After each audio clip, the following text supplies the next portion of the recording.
Okay, here it is. The beast of all black powder revolvers. The Colt Walker. The reproduction made by Uberti. 44 caliber.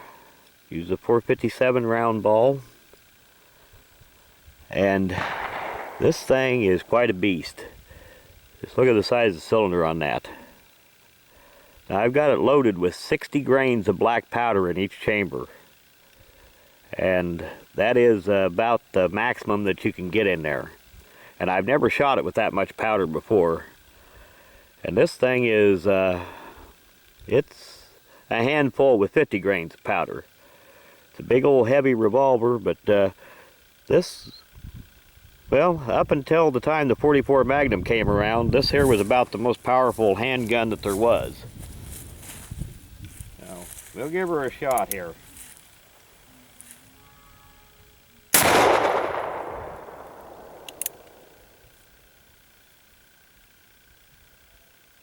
The sights are not much on this thing. And there we... I see what the problem was. Looky here. It flattened out that cap on there, on the hammer.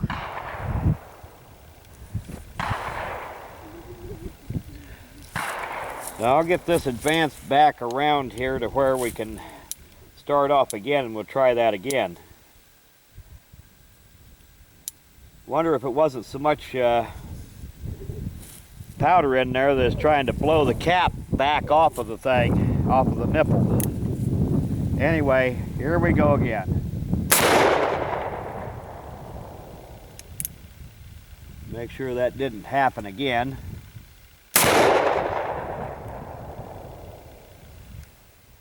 And it appears I got a cap hung up here, which happens on these things occasionally.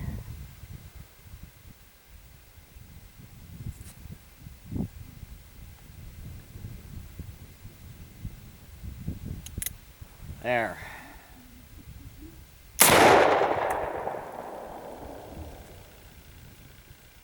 And my loading lever, as you can see, came down from the recoil.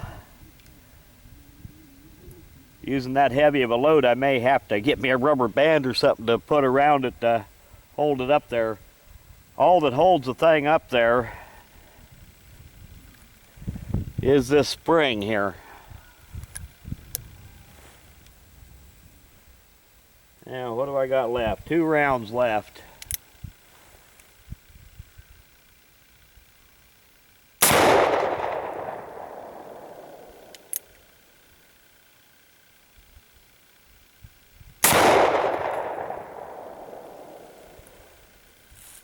She's quite the old beast.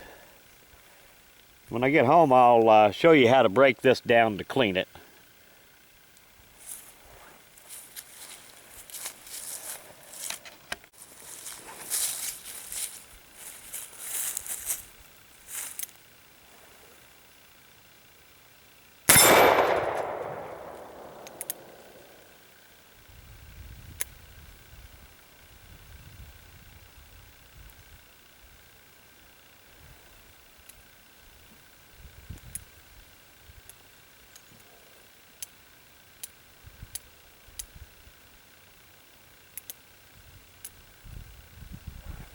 Had a cap stick to the hammer.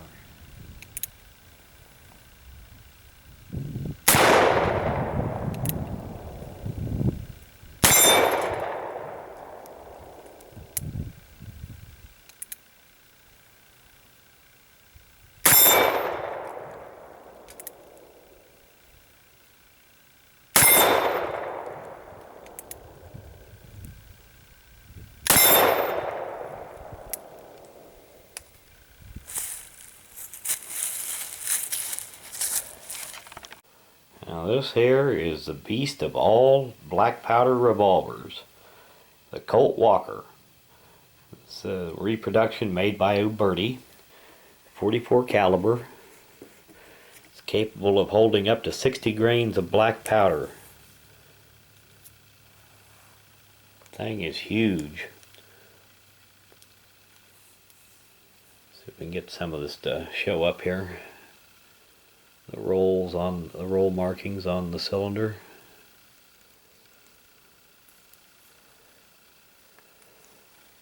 Just a huge gun, and very powerful for a black powder revolver. Very powerful for a revolver, period.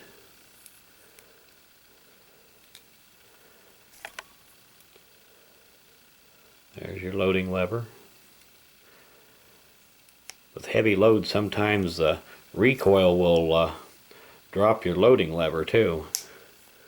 I haven't started cleaning this one up yet. I fired it several cylinders full with it today, and it's in need of a good cleaning. Black powder is dirty.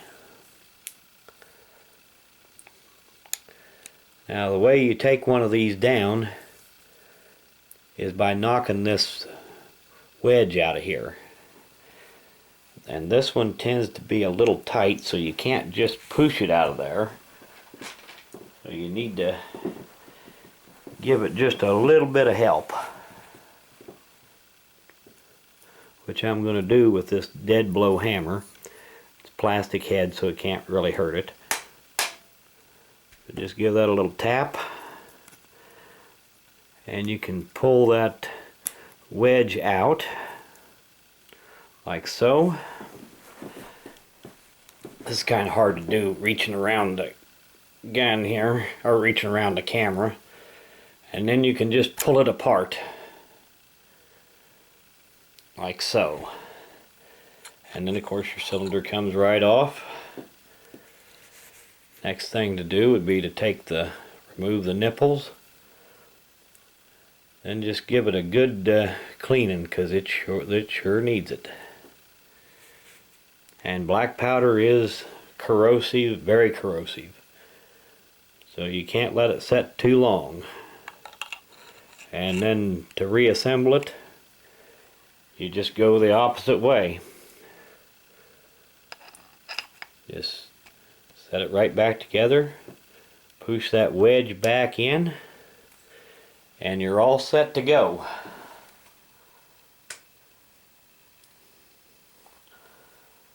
It's hard to do reaching around the camera here.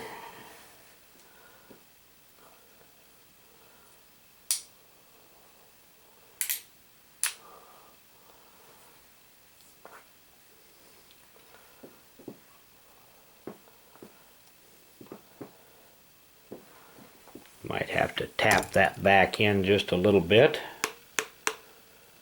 and that's all there is to it.